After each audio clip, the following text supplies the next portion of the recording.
All right, thank you so much for being here. We are the Emergency Housing Coalition. There's a whole bunch of different groups that have come together because we are all so concerned about the lack of housing in Rhode Island, and especially for those who have been living outside on the street, and there are still people out there. Even with the Cranston Armory, there are only 50 people that can sleep in there, and there are 50 other chairs, so 50 people can sit in chairs.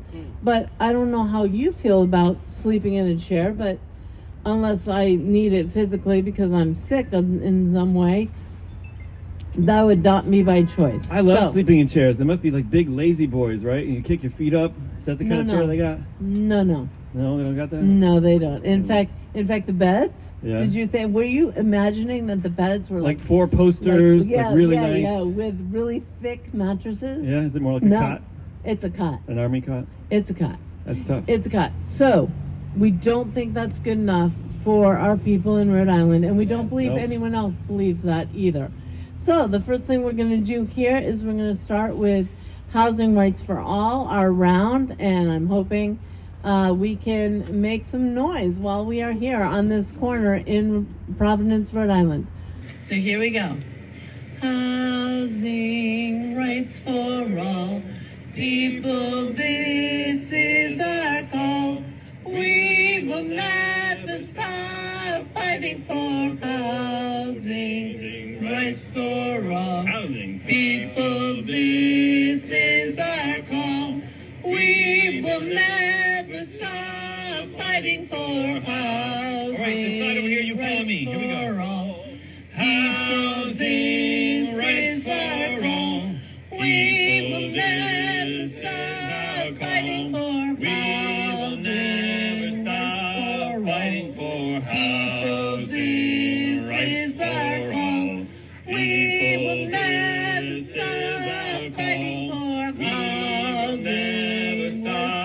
Fighting for housing rights for all. Housing rights for all. Thank you. Give yourself a hand. Unless you are holding something, then don't do that. Anyway, we are very thankful that we have been given the cutouts that signify the different faces of unhoused people that we might see in our community, and we are very thankful that we've been lent them today. So thank you very much. I am Pamela Paniastowski. I am a tri-chair from the Rhode Island Poor People's Campaign. The Poor People's Campaign is a national call for moral revival, and we stand against systemic racism, systemic poverty, ecological devastation and the denial of health care, militarism and the war economy, and the false moral narrative of Christian nationalism.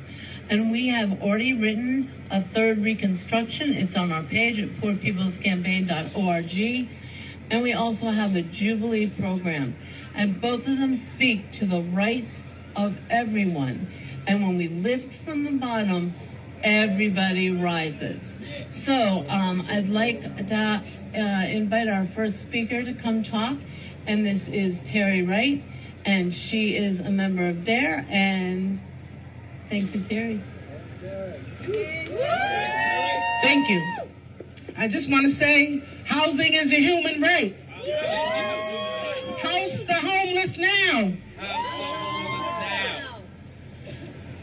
So here we are, December 21st, one of the longest nights of the year.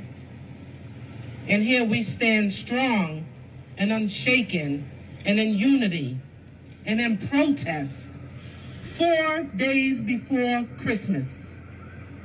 In the beginning, the housing crisis required a few open buildings to meet people's needs with urgency until more sustainable solutions were put into place. But fast forward to 2022, when nobody cares, nobody gets done, nothing gets done. 2,000 years in the end, and still no housing. No housing. Not enough for everyone. Who Here's how much it costs to save a life. Just get it done.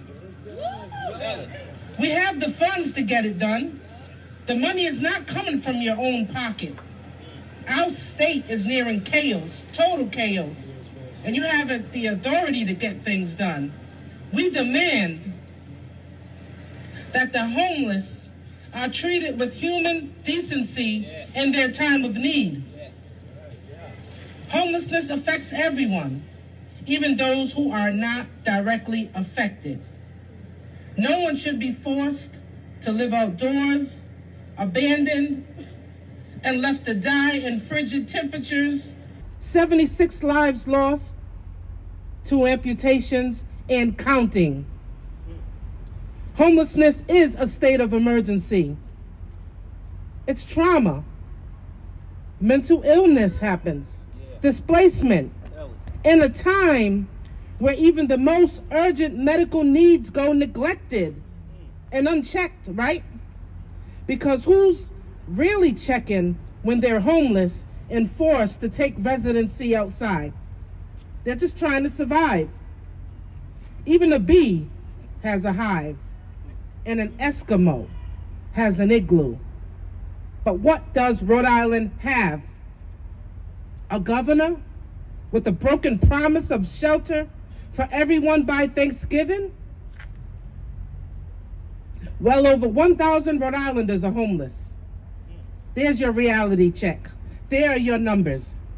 We need the governor to bring back the hotel voucher program and house the rest of our unsheltered families and their loved ones before further harm is done, before they freeze to death, lose a body part due to an amputation, drug overdose, some new drug use, alcohol poisoning to try to keep warm. It's happening. We need hotel beds now. We need poverty to end now. We need racism and inequality to end now. We need justice to prevail now, not tomorrow. Governor Daniel McKee, use your authority to save lives. 4 days before Christmas. Thank you.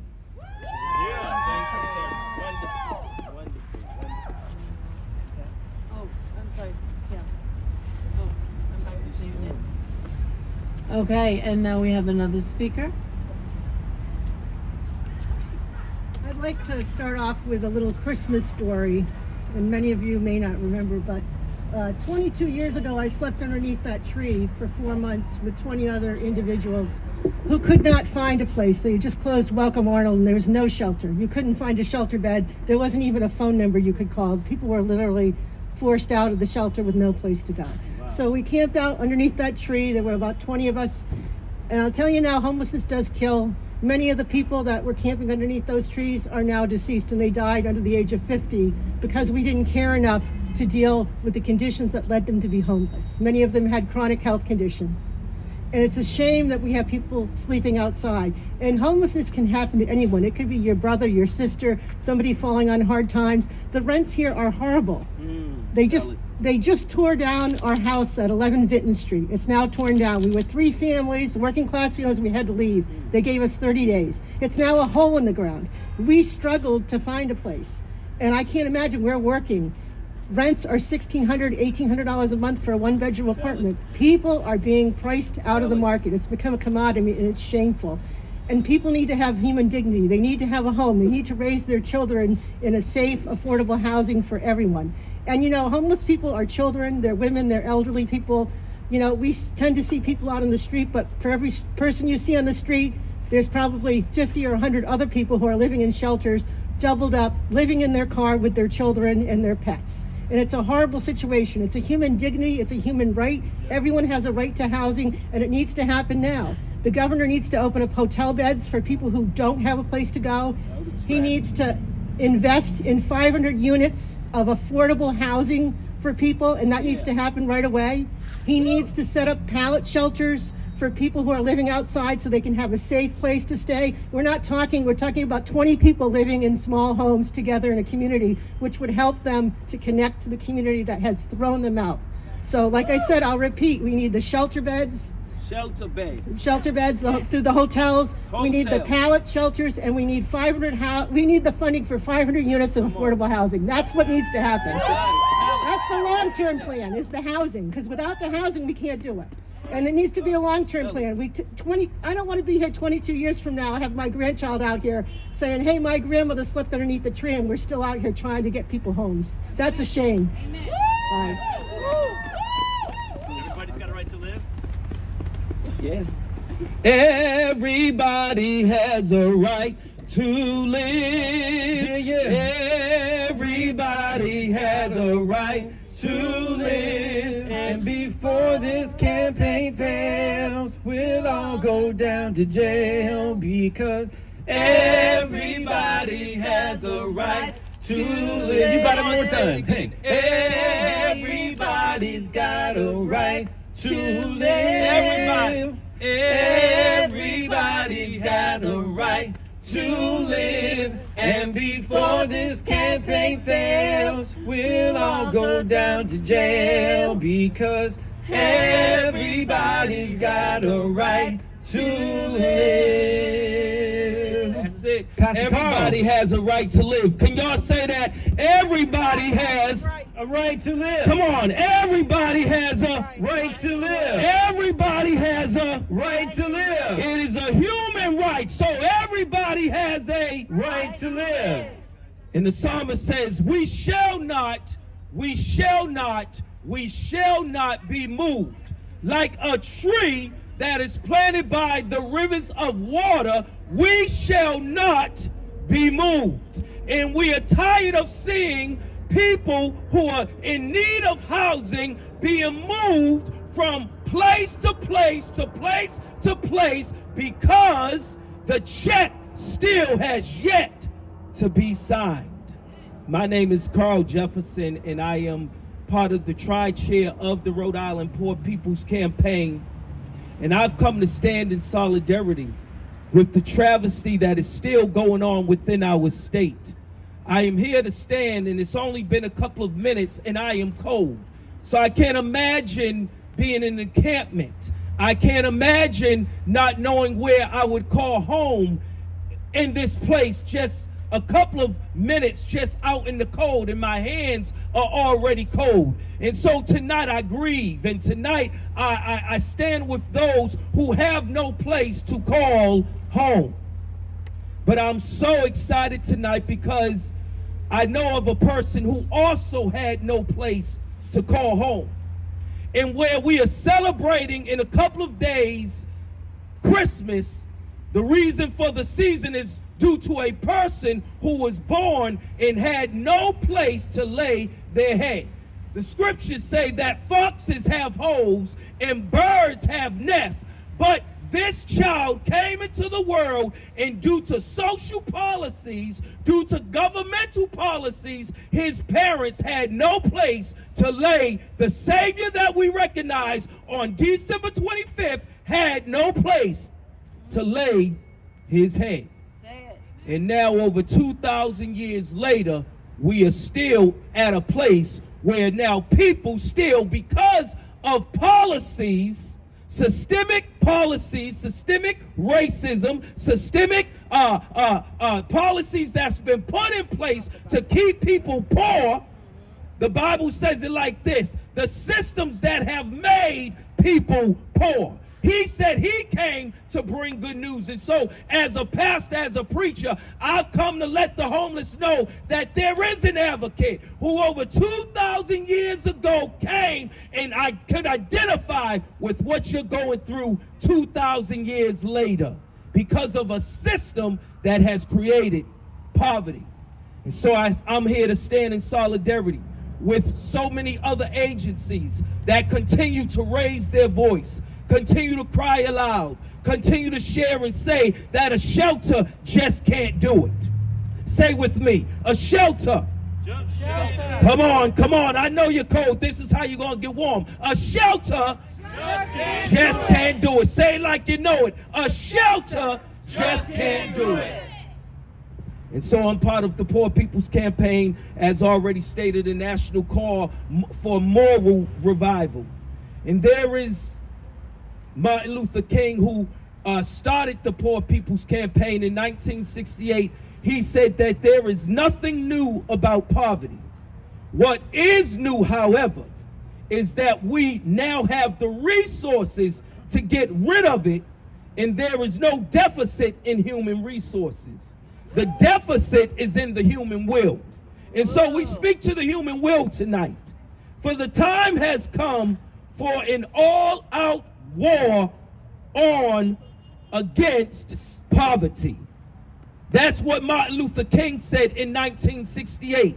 And here we are 50 years later still saying that there is a problem and that there is a war against people who are experiencing poverty due to systemic and systematic poverty that's keeping people poor.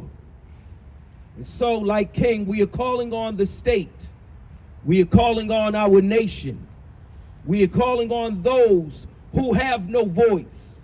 We are calling on those who don't have a voice, but there are 8 to 11 million people that are either homeless or are on the brink of homelessness. We already heard from the one that's been impacted. Gail, she came and spoke so well and spoke of how there are people sleeping in cars, children in cars. People have no place to go. People are trying to make $1, but still can't make 15 cents out the dollar to be able to pay for rent that continues to go higher and higher while we still can't get $15 an hour. There is a problem within our world, within our nation, and definitely within our state. And while in our country, there are 5, a study went out, and there are 5 vacant homes for every homeless person within our country. Go figure that there is at least 5 vacant homes. If you walk through some of these neighborhoods, there are homes that are vacant that could be affordable for people that are in shelters. Shelters can't do it. We need housing. And so we cry out tonight, a night where it is the darkest of one of the nights. It's one of the shortest nights because it's called the Solstice, but it's one of the darkest nights. And here during this week, we also look at our Jewish brothers and sisters who are commemorating and celebrating what we call Hanukkah, which was a celebration. It's a celebration that a miracle happened, where within that culture, they only had a little bit of oil.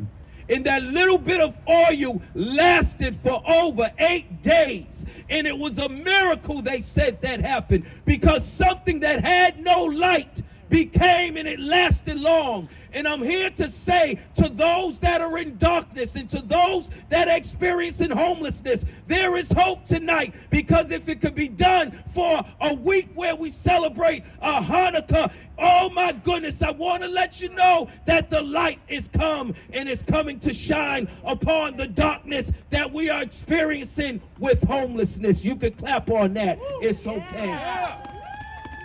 We're looking for a miracle. Like those that are commemorating Hanukkah, they call it a miracle. That in 8 days a miracle happened. Oh, we are reminded by the dreidel that a miracle took place. And if a miracle could happen for them, then we're calling on a miracle to happen to those thousands who are now homeless and still in need of a home right here in Rhode Island. And so we cry out tonight again for the 500 that still do not have a place to call home. We think that a Band-Aid approach to this problem will solve the problem. We think that taking people from the State House and putting them in a shelter will solve the problem. We think that putting people's belongings in a truck and taking it to a junk pile place is going to solve the problem. Matter of fact, I say woe to those who stole people's belongings without their permission just because a law was passed. Woe unto you. Woe unto you. And so they're in a shelter. But if you know, like I know, a shelter is not a home. We just heard that people are on cots, not mattresses. People are in chairs, not recliners. And matter of fact, there is no dignity. There is no privacy. There is no pride in saying that the dollars that are being spent is going to a shelter when you promised that everyone would have a home or an adequate place to stay, like a shelter, a hotel room. We are still here to remind you that just because a judge said you have to get off the property, that we're still here and we're not going nowhere until the check is signed. So many are looking for a decent place to call home. And if we don't have a home yet to give you, then at least provide a hotel room where there's adequate water, a private bathroom, a place where I could at least put my belongings and know that they may not be stolen or taken or be in the open. Oh, what about the children? What about the mothers? What about the fathers that still are in need of a place to go? But I would not dare have my child in a shelter and around strangers that I do not know. That is neglect of the state. That is neglect of putting people in a place and you do not know their personal profile. Don't give me a shelter when you said you would give me adequate housing. And so, I'm reminded of a story called The Wizard of Oz. And this woman who had been displaced, taken out of her comfort zone, and she went to this place called Oz. And she was looking for the wizard, who was the one who could do great things.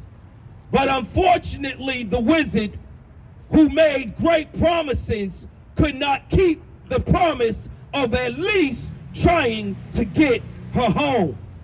And I want to say to those who are still struggling with homelessness and looking for a home, I want you to understand that the wizard has failed in policy. The wizard has failed with still not signing the check. The wizard has failed with no plan. The wizard has failed to think that just putting a shelter in place would be the answer and the fix-all and the be-all. But I'm here to say that a Band-Aid can never heal wounds. Wounds cannot be healed by a Band-Aid approach. And so we're here to still remind you, we're not looking for Band-Aids. We're not looking for a handout. We need an uplift. And an uplift is like this, that we're beginning to click our heels. And we're beginning to click like Dorothy. And we're beginning to open up our mouths and say, there is no place like home. Can you say it with me? There is no place like home. Say it like they mean it. There is no place like home. Say it so they can hear it. There is no place like home. And so we're not looking for shelter. We're looking for what was promised, a home. And so we're going to keep on clicking until we get a shower. We're going to keep on clicking until we get privacy. We're going to keep on clicking until you give us keys to at least a hotel room. We're going to keep on clicking until you get these vacant apartments and begin to fix them and provide adequate and affordable housing. housing that we can pay. We're going to keep on clicking until you hear us, and we're not going away. So come on, let's click. Let's click, let's click. If we gotta click once, we'll click again. If we gotta click twice, we'll click again. But we're gonna do like Dorothy did. Click until we say there is no place like home. Say it again. There is No place like home. A shelter is not a home. And so we're going to demand that our policies change. We're going to demand the money, the surplus that's still here, that you begin to provide adequate and affordable housing. We're demanding also that if we have a housing person to do the job, either they're going to do it or we're going to say you are inept, you are inadequate, and you are incapable of doing the job. And who might need to do the job is like Gail, who's been impacted and knows what the problem is and knows how to solve the problem and gave us a solution, and she ain't even getting paid triple digits to tell how to get the problem solved. Somebody, we're going to keep clicking until we get our home. So say it with me till they hear it. There is no place like home. There is no place like home. There is No place like home. And that's what we're going to do until the whiz or somebody understands. But what I've come to find out, even with the whiz, that even though the wizard could not do it because he was inadequate, she found it within herself.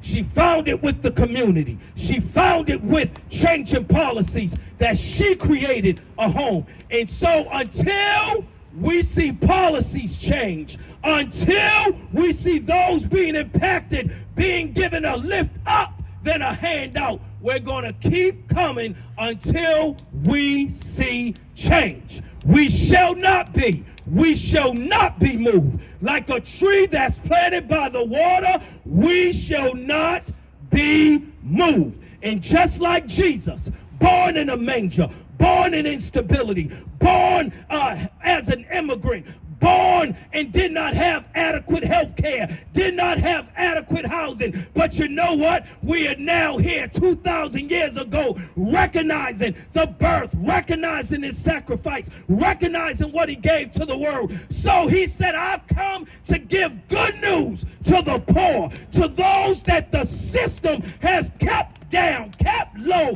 kept out, kept least. He said, I came to bring good news. And so I give you good news tonight. Joy to the world. The Lord has come. All we got to do is receive. So receive what's about to come. Your home, baby. It's coming. It's on its way. Why? Because we're not going to stop. We're not going to lay down. We're not going to be quiet. But we're going to keep on moving forward and not one step back. Come on and just give a scream, because this is what it's about on this season of Christmas. Caring for the least, caring for those that have no voice, caring for those that are in need of help. And so I'm here to tell you, start clicking your heels, because click, click, click, you will have a home. Because we're not going to stop. We're not going to be silent until we see this happen. Come on and let's just clap our hands and give the King some praise. We shall not be moved. We shall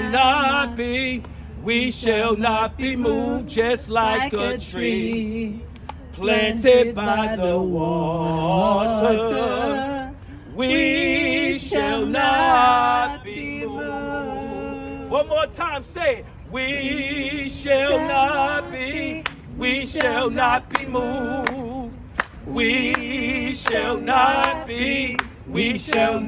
moved, just like a tree planted by the water. We shall not be moved. One step forward and not one step back. Thank you. Thank you, Pastor Carl. Took us to church, took us everywhere.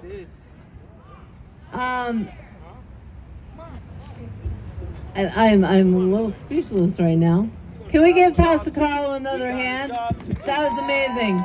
We need to keep pushing forward, and that's what we need to keep in our minds. We are not stopping until this is solved, and it is not solved right now. And I think we had one more speaker who I cannot see. Oh, I see him now. And we have Dr. Nathan Paul. And I would love you to tell us about the people you have been working with.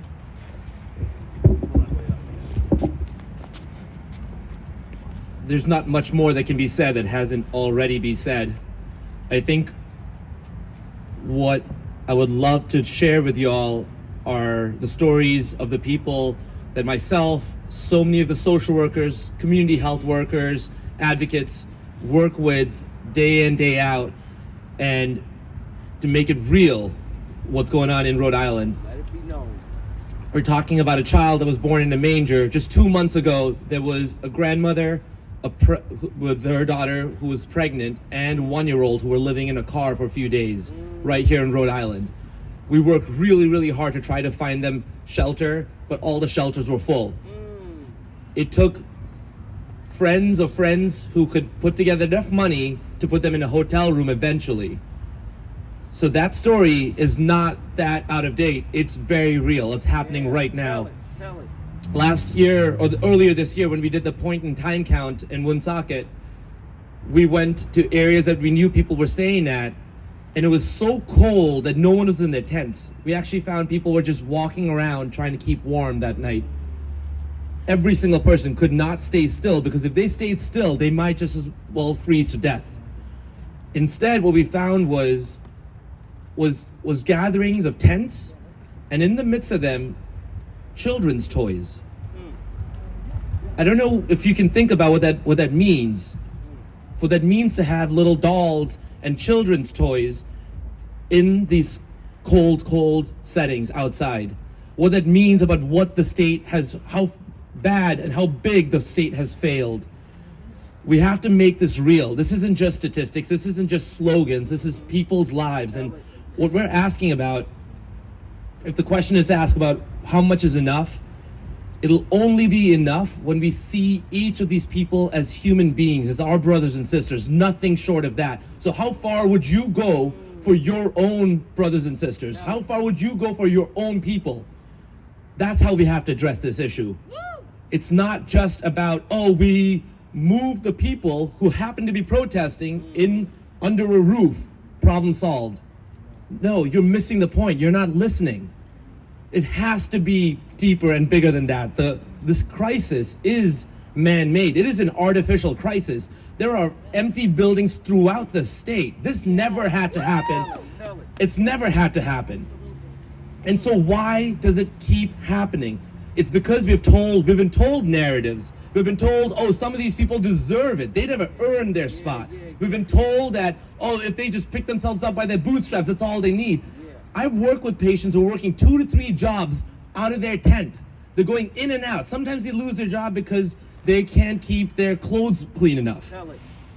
How the heck are they supposed to come out of this pit when they're constantly fighting just to make ends meet? And you're saying that they're not working hard enough? And it's not just them. People are saying that, look, the shelters are there, but there's not enough workers to fill them. That has got to be one of the biggest lies ever told. If you've ever interacted with the workers, with our frontline healthcare and frontline community health and social workers, you would know that they are bending over backwards. They're sacrificing their body and soul to help how many ever individuals they can. So many of these people who are doing this work struggled with their own trauma and went through homelessness themselves or went through substance use themselves, and they've clawed and dug their way out. But then rather than just going as far away from the problem as they can get, they know that these are their brothers and sisters, and they decided not to turn their backs. And we pay them minimum wage, or even sometimes below minimum wage, depending on the number of hours they're working. That's how we treat them. That's how we show the respect to the work they're giving, the life-giving work they're giving. So when we're talking about there's not enough people working to staff these shelters, pay them more. Pay them what they deserve. Give them also the dignity and now we'll start talking. We heard recently also that patients, or some of our patients have told us that those of them who are in the armory now have had their medication stolen. It is not the final solution, as much as the governor and the state government will try to sell. It is one tiny step. All we had is 50 cots and maybe 50 chairs that we can cram people into, but we all know that if you're trying to make this a one-time deal where once people get housed, we keep pushing them into permanent housing, it can't be just shelter. We need to give them the support. We need to give people what they need to survive and thrive. Our patients that we see day in and day out, our clients, the people, our brothers and sisters, they just want to be seen. Let's start with just being seen, and then let's listen to all the solutions that we have. People have already laid out the solutions, and right now, what we need is leadership that does not hide behind rules and regulations they make up halfway through a protest to protect their own image and their own reputation. We need leadership that has boots on the ground, that's listening to the people who are doing the work and actually giving those people what they need to solve this crisis, because this crisis is solvable. It is a man-made crisis, and it will be us, the community, the people, who will have to force our government to solve this the way it needs to be solved, which is permanently. Thanks. Thank you, Nathan, Dr. Paul. And we have an outreach worker who works with Dr. Paul. And if you would come on up, your name's Kristen? Krista, I'm so sorry. Thank you so much. Thanks, y'all. I know it's cold. I'll keep it brief. My name's Krista. I've been working in Woonsocket for a little over 4 years. I've been doing outreach work for about 3.5. April, it'll be 4 years. I'm so grateful to the people in the community there who have shown me like the utmost compassion and respect, and that's what I'm going to ask that the governor and that anyone else in a position of power does for the people who are living out on the street right now.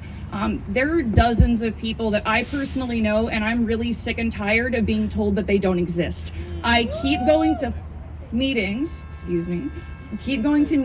and being told that we need to give better counts of numbers. Show up and look these people in the face. It's not that hard. They're everywhere. They're on every corner. They're in the park. They're in Woonsocket. There are meal sites all over the state. All you have to do is show up and look these people in the face. They are dying. Yesterday morning, I got out of a meeting at 9:30 and ended up before 10 a.m. at a building that we know people are staying at. A friend of mine I watched come out on a stretcher with EMTs doing chest compressions. He had a medical emergency when he was staying with a friend. The friend recently just got subsidized housing, and this person was crashing with them. The friend said that he was letting him stay there because he was cold. I do not want the consolation for me or the staff that I work with or the community that I'm in to be that he didn't die in the cold. It is inexcusable, the lack of help that we are giving people, the lack of people, these people have serious healthcare issues, major medical conditions. They're sleeping on the street. There's people with MS. There's people with so many different complex health issues sleeping on the street tonight, right now. I think it was 33 on my way in. I think it's going to be in the teens on Christmas. Merry Christmas.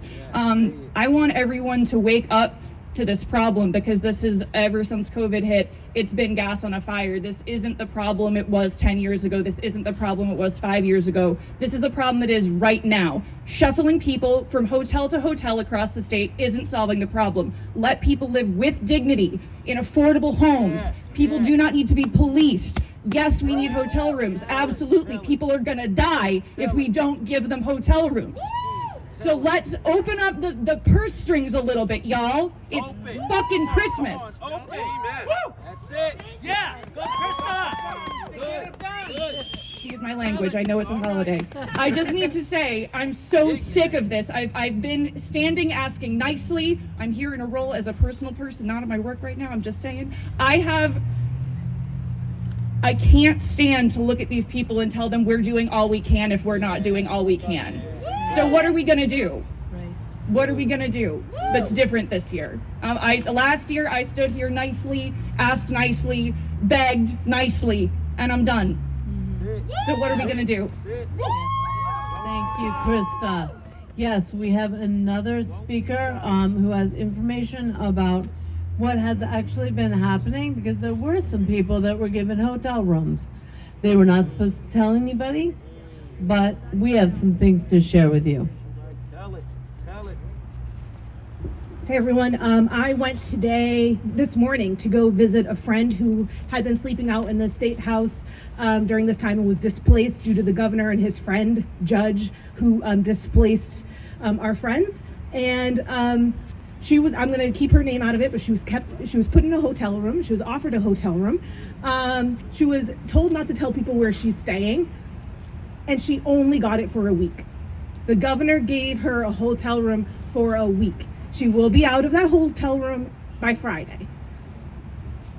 And that is the truth of what many of our friends are experiencing, that they are not telling us about, that they're not being honest about. And any attempt that the state, shame.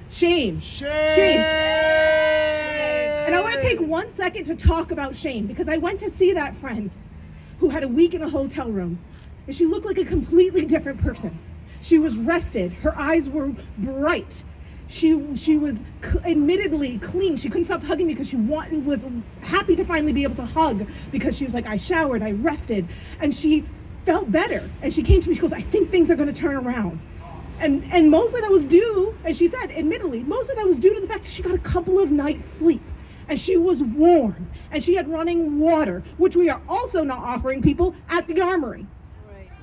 So let's get the story straight. Tell it. Yeah. We're not asking, we're asking for housing, and we're asking for dignity. Dignity. And what this state continues to heap on our friends is shame. And I want to tell people what's really happening. The narrative that the people in this state, the State House, Dan McKee, Josh Saul, and the other people that are leading the state, tell people, try a little harder. Well, my message to the leaders of the state is, you try a little harder. Yeah! You work a little harder. How about that? The message that they give people when they are struggling and they don't give them running water is, clean yourself up. But I know whose hands are dirty.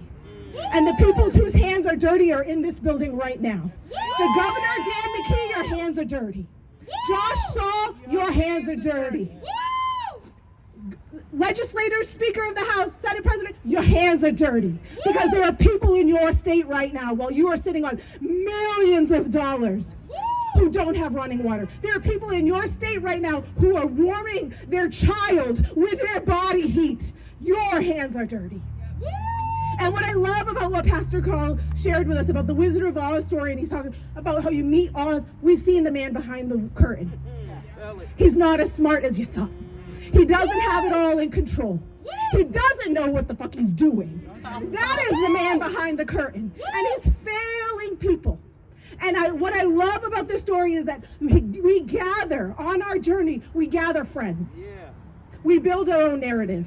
And we can build our own kingdom. We can build a kingdom built on care, on human dignity, that every person is entitled to a roof over their head. Every person is entitled to a warm bed. Every person is entitled to food on their table. Every person is entitled to clean clothes and clean school and a job that pays them so they don't have to fear about being able to provide for their children.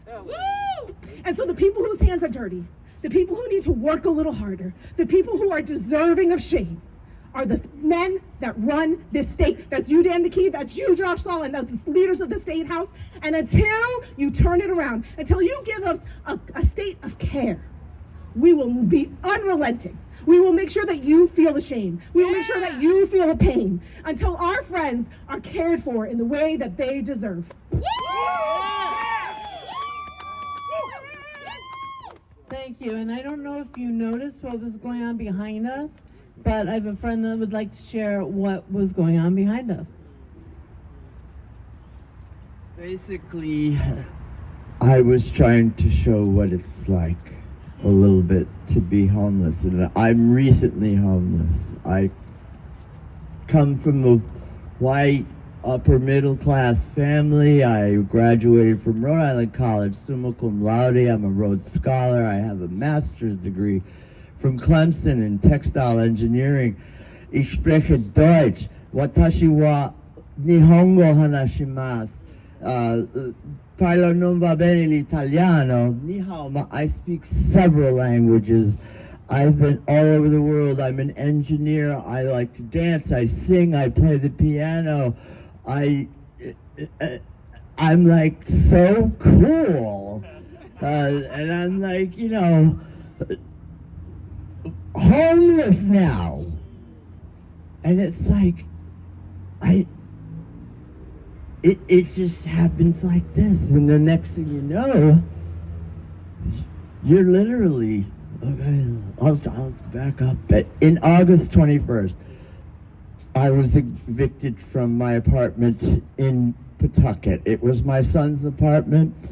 We were starting a new business. My mother was paying my rent, and she promised to. My parents were okay. My dad passed away a few years ago. Not very wealthy, but $1 million house in Bristol, property, lots of annuities and things like that. My big sister decided that she wasn't going to share it with anyone, and she was the executor, and she sold my mom's. My dad built a house in Bristol during the RIMFAC crisis, and it was a dream house. He said, I came in this house on a plank during construction, and I'm going out of this house on a plank. And he did. My sister sold the house for over $1 million without my mother's permission. I'm digressing, sorry, but she kept the money. And August, my rent stopped getting paid by my sister because my mom passed away in May. And I had issues with the property manager who wouldn't sign a simple paper so I could get 18 months of rent relief.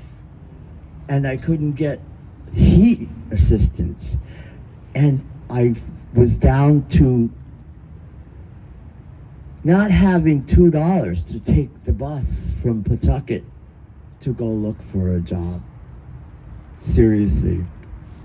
And I found a job. I got a job walking. I had no phone and anything. And I was supposed to start the job in Cranston at the Cal Art building at 9 a.m. And I walked from my house to the bus stop in Pawtucket, and I didn't have $2. I couldn't have it. And the bus stopped, and I said, please, I begged him, I said, can I please, I'm starting a new job today. Can you let me go? He stopped at the next stop and kicked me off the bus. This is all true. And I couldn't believe, I was director of international sales for Torre International in New York. I was making $250,000 a year. And here I couldn't get a job because I couldn't get to work because I didn't have the $2. I'm digressing, but when Okay, I was just on the way here from the church. I found these two black easels, the Lord, right by the church across the street. And I thought these would be perfect for our purposes. And I said, but how am I going to carry them there? So I found this stroller in a dumpster right next to it. and I put them there. And the suitcase I found earlier today at 7-Eleven because I wanted to have more room. And that's how it works. That's how you live. If you want to get something done, you have to find strollers and wrap it up. Anyway, it was sort of a play, yes, just to show what it's like. Yeah. It's terrible. Yep. The first night I slept was on the ground in Burnside Park when I left my apartment with my jacket. A rat,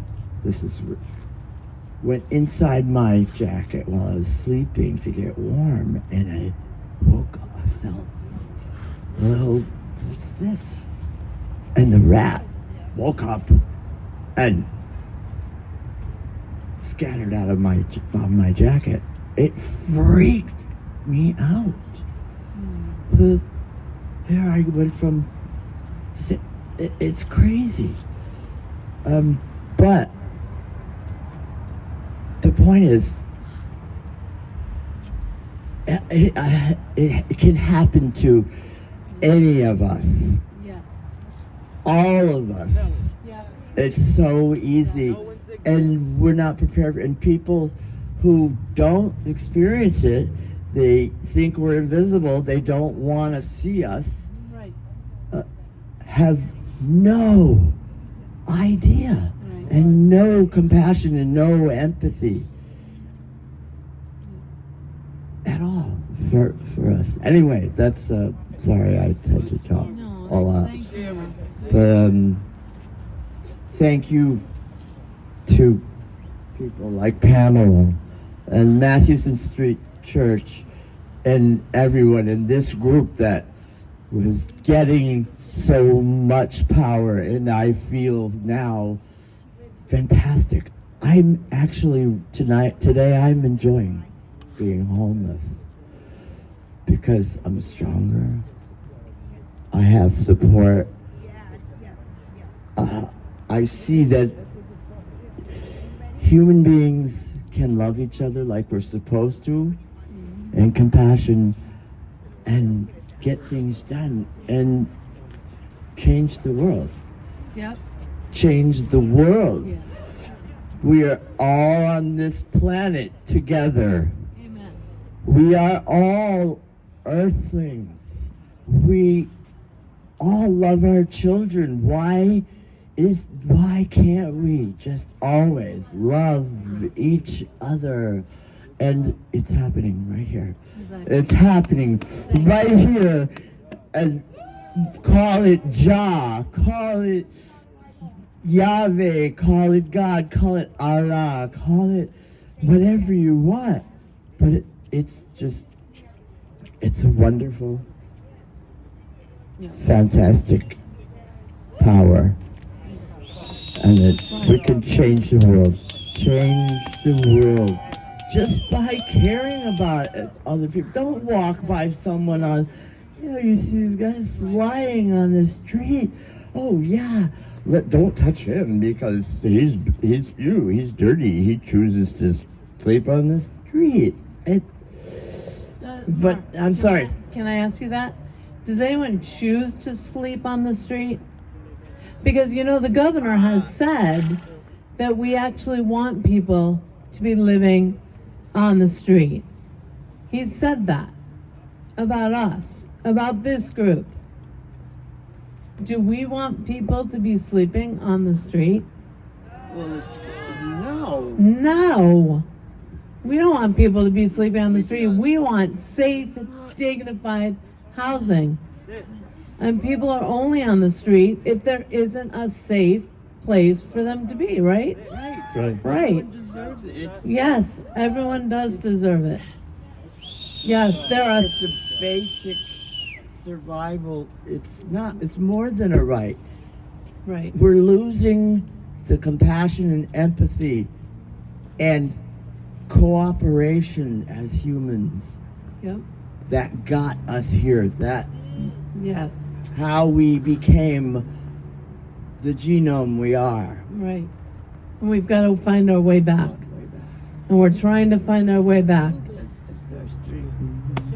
Thank you, Mark. Love the world. Learn love. So one of the last things I want to leave you with is that there are 36,000 people in Rhode Island who do not have a place, who are poor and low wealth. 36,000. There are 140 million in this country. But in Little Rhodey, there's 36,000 who are $400 away from trauma and tragedy. We are much closer to all becoming homeless than becoming a millionaire, and we need to start understanding that and taking it seriously so it does not happen. So I want to close this up because I said we were going to be done, and I had something in my, so I need you guys to follow me. Are you ready? Rise up, we're gonna rise up. Rise up, we're gonna rise up. Rise up, we're gonna rise up. Rise up, we're gonna rise up. Ain't gonna let nobody turn us around. Ain't gonna let nobody turn us around. Because the people united will stand our ground. Because the people united will stand our ground. Once more. Rise up, we're gonna rise up. Rise up, we're gonna rise up. Rise up, we're gonna rise up. Rise up, we're gonna rise up. Ain't gonna let nobody turn us around. Ain't gonna let nobody turn us around. Because the people united will stand our ground. Because the people united will stand our ground. 3 times. Rise up. Rise up. Rise up. Rise up. Rise up. Rise up. Okay. Forward together. Not one step back. What? I can't hear you. Forward together. Not one step back. Forward together. Not one step back. Thank you. We'll see you again soon.